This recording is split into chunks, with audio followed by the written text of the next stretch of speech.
My name's Rachael. I'm a foster carer of 2 boys, coming into teenage years.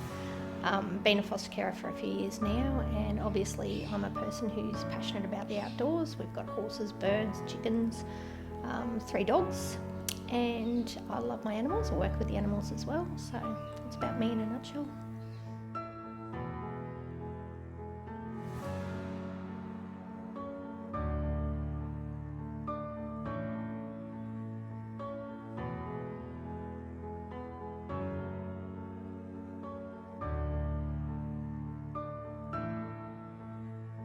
If the Royal Flying Doctors weren't around to get me to Brisbane, I'll leave behind my husband, foster kids, and the impact on them would be huge. They're already displaced.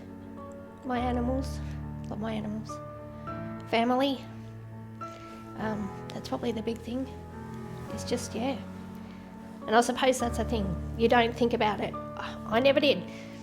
20 minutes away from a hospital. Why do I need the Royal Flying Doctor service?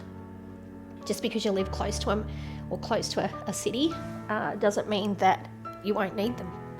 You know, there just may be a day, and I was one of those people who always said it won't happen to me. You know, I've come off horses before.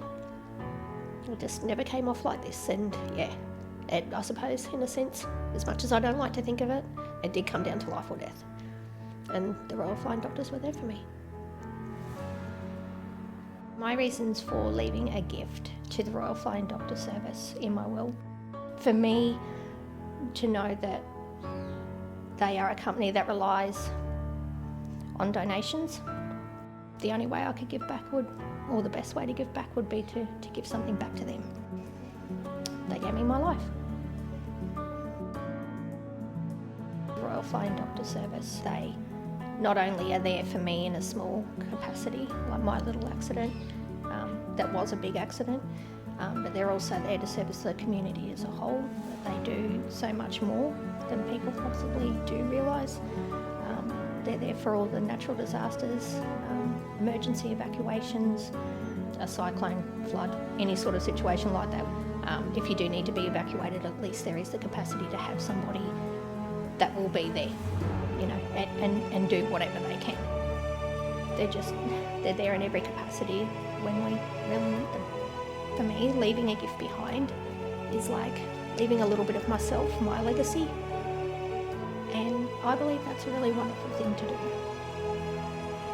I suppose for anybody who's thinking about giving to the Royal Flying Doctor service, don't think, just do it. You know, it shouldn't be a thought. It should be a gift.